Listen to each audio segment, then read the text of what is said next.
그러니까 우리 허재문 씨가 오늘 이주의 한 장면을 소개하면서 네. 그 한동훈의 제명과 함께 윤석열이라는 사람을 상대로 한 특검의 구형, 그렇죠. 사형 구형을 얘기했는데 우리 평론가님은 구형 절차 어떻게 보셨습니까?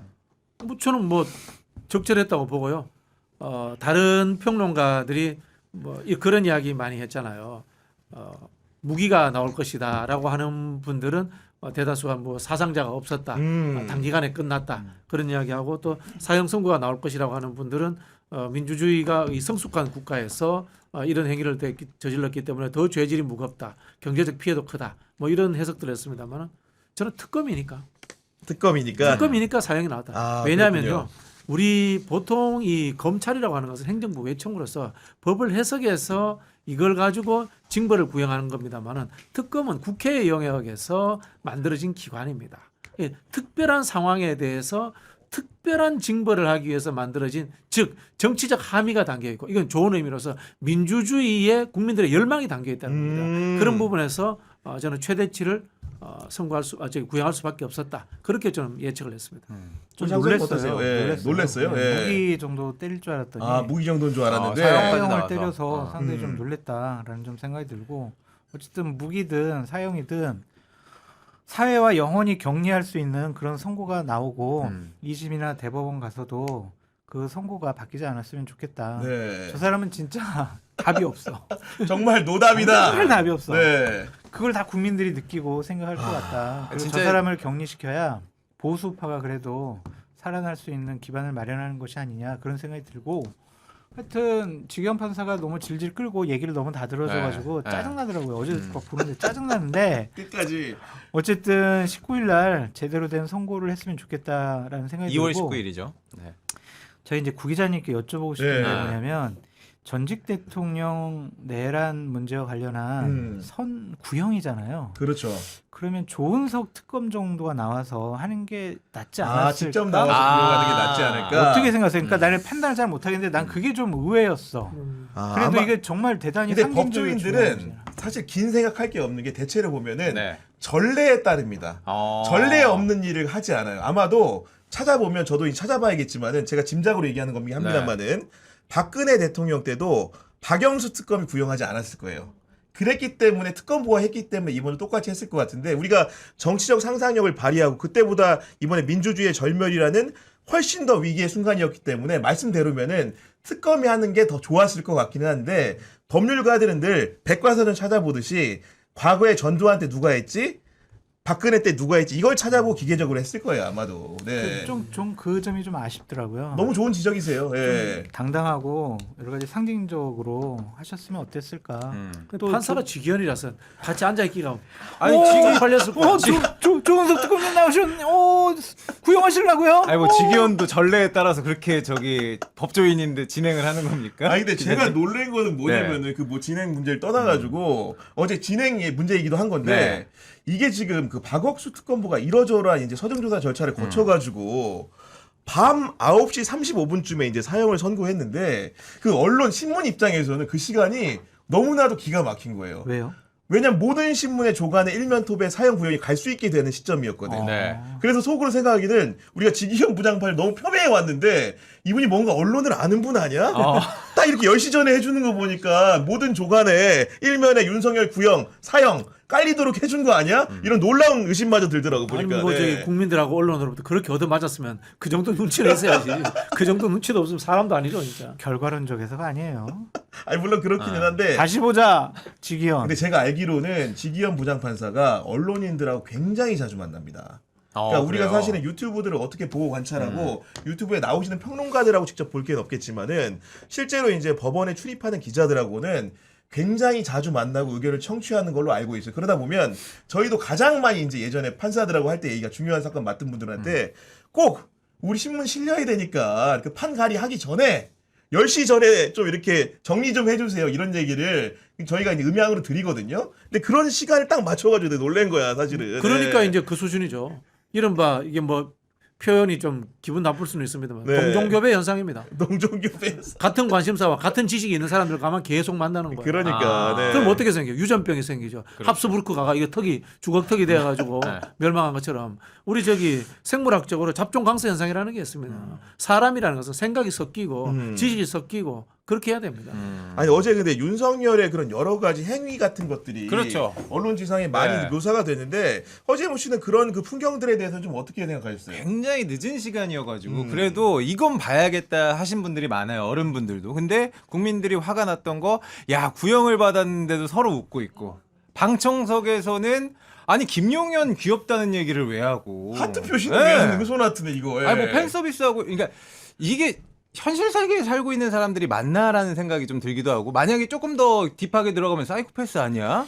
근데 허재문님 그렇게 좀 망상과 허상에 빠져 있지 않으면 지금 어떻게 저런 삶을 살 수가 있겠어요? 2024년에 그런 그러니까. 일을 했겠어. 그러니까 사실은. 그냥 네. 저 사람들은 제정신이 아니로구나. 그냥 그렇게 마음 편하게 생각하시고 지금 우리가 비교를 하는 게 전두환 구형됐을 때 그 천하의 살인마 전두환도 목을 이렇게 어루만지고 긴장을 하는 모습 선고를 맞아요. 받았을 네. 때 구형 선고를 받았을 때 근데 정말 와 생방인데도 본인이 자기 바보라고 얘기했잖아요.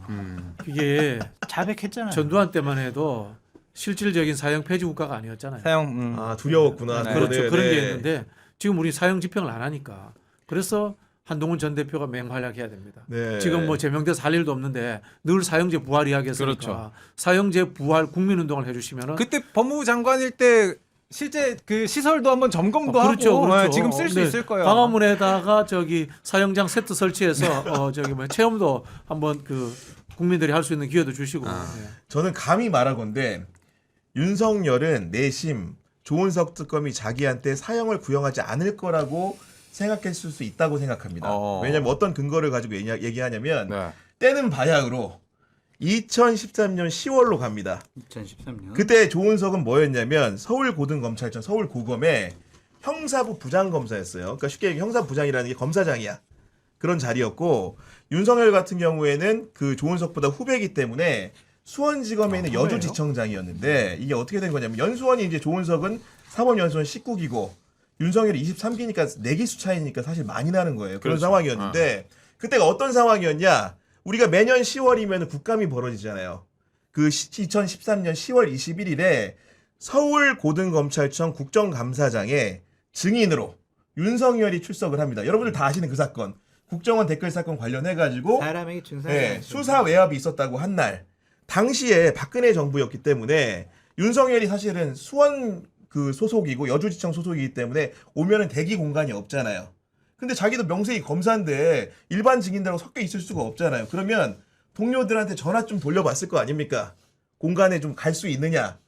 그때 당시에 여러 사람은 사실 전화도 안 받은 걸로 알고 있는데 조은석은 윤석열의 전화를 받고 장이 박에 대기할 수 있도록 시간을 마련해 줬어요. 아 자기 방을 내준 사람이 좋은 그러니까 사람이었다. 그때만 하더라도 윤석열이 어. 사실은 굉장히 의로운 편에 섰기 때문에 많은 출세지향적인 검사들 같은 경우에는 윤석열의 전화가 불편해서 그런 자리 내주면 안 했는데 당시 서울고검에 있었던 조은석은 윤석열에게도 곁을 내준 사람이었기 때문에 나중에 윤석열이 그 부분을 굉장히 고마워해서 여러 사람한테 얘기한 것으로 알고 있어요. 그러니까 본인은 그런 인연을 믿고 조은석 특검이 자기한테 설마 사형까지 구형하겠어?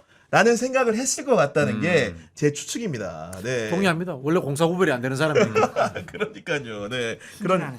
그런 이제 비하인드 스토리가 있었다는 얘기를 좀 드리는 거고. 네. 그리고 이제 그 윤석열만 구형을 한 게 아니고 그렇죠. 우리가 김용현에 대해서도 무기징역을 구형했고 잘했어요. 그다음에 이제 또 이제 수첩 작성자인 노상원에 대해서도 허고살. 징역 30년을 구형했는데 네. 잘했다고 하셨는데 어떤 점이 잘했습니까? 잘했어요. 김영현은 간신 중에 간신이에요. 음. 윤석열이 저렇게 비상겸 얘기 꺼내더라도 대통령 이거 하면 안 된다. 아니, 당연하죠. 그렇게 해야지. 네. 하시려고요? 알았어요. 제가 준비할게요. 누구랑? 상원이랑 같이. 이게 상원이랑 맞아요. 같이. 이게. 그러니까 이런 사람이 공직자를 했다라는 건 대단히 위험했었다. 네. 군의 국방부 장관을 한 거 아니에요. 정말 큰일 날 뻔했어요. 그래서 이런 사람도 사회 완전히 격리시켜야 돼. 격리. 잊고 있지만 작년에 재작년 네. 국정감사장에 나와가지고 네. 막 민주당 의원들 질의에 대해서 얼마나 아, 오만하고 그때 교만하고 오만불손한테도 잊을 수가 없습니다. 김민석 의원이 막 뭐라고 얘기하니까 뭐라고 얘기하더라 뭐 멍청한 사람한테는 멍청한 사람만 보이는 것이죠. 아마 이렇게 아 얘기하고. 너무 정말 그 이야기는 국민 앞에서 당신 조만간 서해안에 꽃게밥이 될 그렇죠. 거야. 그 얘기했던 거예요. 보니까 흐리멍텅한 네. 사람 눈에는 흐리멍텅한 사람만 보인다고 하면서 막 뭐라 네. 하더라고. 그 제가 들은 이야기도 있는데요. 윤석열에 썼던 어휘는 계엄이라든가 이런 게 아니라 싹쓸이라는 어휘를 많이 썼대요. 네. 싹쓸이. 초창기 아, 때. 싹쓸이? 그럼 고수톱이나 치지. 왜? 대통령 흔들고 싹쓸이. 아니, 아. 그 대통령 당선되자마자 초창기 때 회식 자리나 이런 데 가면 내가 싹쓸이 한번 해야 돼. 싹 정리 한번 해야 돼. 이런 이야기를 했다는 거예요. 근데 싹쓸이가 구체적인 단어인 비상대권으로 바뀌고 그다음에 계엄으로 또 바뀌었단 말이에요. 그 과정에서 은퇴한 경호처장이 국방부 장관이 된다는 말이 안 되잖아요. 아니, 말도 안 되죠. 말이 안 되는 인사가 네. 일어났잖아요. 쓰리스타 출신이 장관 된 거죠. 그렇죠. 쉽게 얘기해서. 예. 그 인사의 이유는 싹쓸이 구체적으로 제가 계엄으로 실현시켜 드리겠습니다. 있지 않았을까 의심되는 거예요. 그러니까 그 수사기관에서 자주 쓰는 용어 같은 것도 어떻게 전염이 되는 건데 네. 제일 좋아하는 말이 일망타진 이런 거잖아. 그러니까 싹쓸이 얼마나 좋습니까? 검사 때도 많이 썼을 거고. 그런 예. 성향의 사람이고 그러한 리더십도 갖고 뭐 DNA도 그런 거 폭력적인 좀 그런 DNA가 원래 있지 않았느냐. 네. 그런 생각도 그러니까 좀- 윤석열의 생각을 이어받는 거기다가 업그레이드 시켰다고 생각을 하는 게 저는 가장 화가 나는 게 뭐 민주주의 법치 다 어긴 거는 윤석열이니까 그런다 10분 이해를 할게요. 근데 대북 도발, 드론을 보내고 이런 아이디어들은 다 군에서 나왔을 거잖아요. 그게 그렇겠죠. 김용현이 다 그렇죠. 이야기를 한 것이고. 그러니까 뭐 도발을 유도한 거 아니냐, 뭐 일반 이적자 아니냐, 그러한 우리가 문제도 뭐 여러 가지 법적으로 네. 처벌받아야 될 부분인 것 같고, 하여간 나라를 정말 엉망으로 만들고 위험스럽게 만들었던 사람들인 건 맞는 것 같아. 그러니까 이 사람들은 격리시켜야 돼, 격리. 근데 어제 또 그건 이제 여러 피고인들 사건을 병합해가지고 한 재판부에 한날 한시에 구형을 하다 보니까 많은 분들이 이제 이름과 구형량을 듣잖아요. 듣는 네. 과정에서 이 사람 누구야? 이렇게 일반인들 같은 경우에 느끼는 경우도 있었던 게 예를 들면 김용군 네. 사실은 뭐 우리 평론가님 인식하실 테지만은 일반인들은 이분이 누구지? 재판받고 저는, 있었어? 전 누군지 봐봐요 지금 모르겠는데? 이렇게 우리 소장님도 이렇게 물어보는 건데 어떤 거냐면 이분은 국방부 조사본부의 수사단장을 지낸 예비역 대령인데 노상원과 함께 그 쉽게 얘기해서 경기 안산시에 있는 롯데리아 회동을 롯데리아 하면서 아 그래요. 그 만약 계엄이 성공하면은 제2수사단을 설치하면 아마도 조사 업무를 맡았을 분 같은데 아마도 이제 계엄에 심각하게 공모를 했기 때문에 이렇게 10년 구형이 된 것 같은데 막상 이름 들었을 때 김용군이 누구야 이런 생각하는 그렇죠. 분들 많았어요. 예. 그러니까 깜짝 놀랐어요. 그러니까 그 롯데리아 회동에서 실무적으로 여러 가지가 지시가 하달이 되고 준비가 된 거 아니겠어요? 그러니까 이런 사람들도 당연히 처벌돼야 된다 그런 생각이 들고 네. 영화나 드라마 모범택시 있잖아요. 아 이번에 맞아, 뭐 맞아. 화제가 와. 됐죠. 3. 기가 막히게 엮었더만 아. 보니까 네. 거기 주인공이 이름이 장성철이에요. 그 안에서. 아 맞아 맞아. 그 제가 이제 그 뭐예요 도대체? 아니, 매일 제가 제 이름을 네이버에서 검색을 해보는데 네. 그 김희성 씨한테 밀려가지고 극중 이름이잖아요. 그게. 제 거를 잘 이제 아. 검색을 못 하겠어. 그런 게 있고 15편, 16편을 보면 이걸 패러디해가지고 그 드라마 내용을 만들었다고 해서 꼭 한번 봐보세요. 그 노상원 같은 사람도 나오고 북한에 도발을 유도하는 것도 나오고 햄버거 가게에서 농의하는 것도 다 맞아, 나오거든요. 봤어요. 네. 그러니까 그거를 보시면은 이 사람들이 얼마나 참 허무맹랑한 일을 저질렀는지 좀 우리가 아니, 웃으면서 볼 수 있어요. 그리고 그 차용한 장성철이야 이름 분명히 우리 평론가님 이름 염두에도 아이, 만들었어요. 거기 작가 아니야, 그거는 지금 3부잖아요. 아니 왜냐면은 악역이죠? 아니 왜 아니, 악역일지도 몰라 나중에. 아니면 약간 뭔가 좀 악역 아니야. 여기 붙었다 저기 좋은 붙었다고. 역할이야. 거기 장성철은요 악을 대단히 처벌하는 정의로운 사람이야. 사람, 예. 악을 척결하고 처벌하는 그 대장 총사령관. 근데 뭔가 저기 살짝 저기 뭐야 양다리 하고 있을 것 같아. 이준석하고 저기 한동훈 사이에서. 아니 실제로 그 팬들이 장성철이 나중에 어떻게 변하는지 좀 봐야겠다 이런 또 기대감이 있어요. 다음 그분이 갑자기 시즌제다 시즌 보니까. 4에는, 네. 예. 갑자기 이제 악역 갑자기 내가 이런 사람이지롱 막 이렇게 나온다고. 아니 왜냐면은 그게 저는 실제 인물을 참고했을 거라고 생각을 하는 게 네. 그 탐사 보도 기자 한 명 나오는데 네. 봉 씨야 갑자기 아니 봉지욱이야? 봉지욱이는 아닌데 웅으로 끝나는 그 거 이유가 아니죠? 봉씨로 나오는 거예요. 네. 그러니까 이게 기본적으로 드라마를 만드는 과정에서 인물들 네. 이름을 정할 때 그런 식의 허구적이지만 그런 개연성 있는 방식으로 이렇게 이름을 정한 게 아닌가라는 생각을 좀 들었던 건데 네. 아까 저희가 이제 뭐 그 누구죠 김용군 전 이제 단장 얘기를 했었는데 이분 이름도 이제 생경하다고 하시는 게 목현태 윤승영, 전 서울청 국회 경비대장과 네. 윤승현 아, 저는 예. 목현태 서울청 국회 경비대장은 정말 고소하다라는 생각이 드는 게요. 그날 현장에 있었잖아요. 경찰들이 더 적극적으로 출입을 통제하고 국회의원들을 막았어요. 그리고 썰전을 했어요, 우리하고. 그렇구나. 군인들은 우리가 막 말하고 이렇게 하면은 물러서고 대꾸를 안 했는데 네. 경찰들은 그래요, 우리 그 저기 뭐야 불법 개혁 뭐뭐 할 거예요, 뭐 이런 식으로 이야기하던 사람들이 맞아요. 많았거든요. 영상이 나왔어요. 네. 저는 그런 사람들 중에 한 사람이 아닌가. 12년 구형했죠 이번에. 네, 그런 네. 생각이 들고 그다음에 윤승영 씨라는 분은 이분이 제가 알기로는 국수본에서 맞아요. 이른바 정치인 체포조 관련돼 가지고 방첩사와 네. 방첩사하고 협의해 가지고 보내려고 했던 사람이잖아요. 근데 보내지도 않았어. 근데도 10년 구형 난 10년 거는 구형. 네. 이 사실은 이게 내란에 공조한 거기도 하지만은 이 정도 자리에 가면은 헌법에 대한 해석이라든가 그 상황에 대한 민주적 시민 의식을 가지고 판단해야 돼. 판단 능력이 없는 사람이야. 심각한 문제예요. 그런 사람이 이런 고위직까지 갔다는 겁니다. 근데 이렇게 했겠죠. 너도 이제 뭐 더 장군 달 수 있고 너도 뭐 중요한 보직 맡을 수 그러겠죠. 있어. 네. 이거 다 100% 성공이야. 이러면은 홀라당 넘어갈 수 있는 사람도 있지 않았어요. 근데 경찰 라인에까지 그런 식의 포섭하지는 않았을 것 같아요. 사전적으로는 네. 조지호 조지총장도 상당히 좀 반성하는 모습을 많이 보였는데 네. 진술도 20년 적극적으로 했고 20년 20년 구형 받았죠. 받았잖아요. 예. 그 자리에 대한 책임. 그것도 예. 참 놀라웠어요. 방금 반성 얘기를 하셨지만 저는 뭐 만약이라는 것도 싫어하지만 만약에 윤석열과 측근들이 통렬하게 반성을 하고 있고 정말 불법 계엄 다음엔 제가 정말 뭐 그런 생각도 않겠습니다. 이렇게 했으면 사형까지는 아니었다. 아니요, 해야 돼요. 해야 돼. 왜냐면 2년 6개월 동안 이 불법적인 비상경뿐만이 아니라 다른 부분에 있어서 네. 대한민국을 엄청나게 망가뜨렸어요. 시스템과 제도 자체를 무시하고 네. 자기 자의적으로 했습니다. 특히 이제 당 같은 경우에 이준석 대표 쫓아내는데 본인이 깃발고 나섰잖아요. 그럼 민주주의를 근본적으로 파기한 행위입니다. 자기 배우자가 여러 가지 불법적인 일을 저질렀는데 검찰을 두둔하고 동원해서 네. 무혐의 줬잖아요.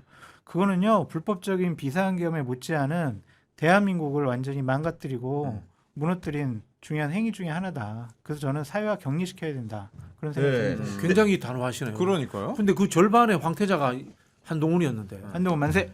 이준석은 피해자였지만 그러니까 선택을 하라니까 이준석이나 한동훈. 한동훈이 그래도 거듭 얘기하지만은 불법적인 비상계엄 했을 때 국민과 함께 막겠다고 했고 한동훈계 의원들이 국회에서 탄핵 수출했을 이거 때 레퍼토리가 있는 것 같아요. 같이 이렇게 뭐 동조해가지고 국회에서 짰어, 탄핵이 짰어. 된 거 아니겠어요? 짰어. 자기들끼리 이제 집단 시나리오 그러니까 짰어. 기본적으로 한동훈 대표의 여러 가지 과거의 잘못 같은 경우는 좀 용서하시고 대한민국을 바로 세우는데 미래의 지도자로서 인정을 좀 해주시고 대우를 해주시라 그런 말씀을 드립니다. 아니, 그 속에 조경태도 있고 저기 누구야 안철수도 있고 수많은 사람들이 있는데 아니 꼭 근데 한동훈을 해야 돼요? 이거는 좀 어떻게 생각해? 많은 분들이 이렇게 구형 요약을 들어보니까 네. 앞에 한덕수도 이제 15년을 구형했고 이상민도 15년을 구형했다고 하는데 많이 한 거야 아니면 적절히 한 거야? 이런 질문 해오시거든요. 근데 이게 피라미드 짜듯이 너무 잘 짜진 것 같아요. 아니 그렇죠. 저도 그 생각입니다. 예. 10년, 15년, 20년, 기준이 30년 있어. 무기징역 네. 사형. 너무 잘 짜져진 것 같아.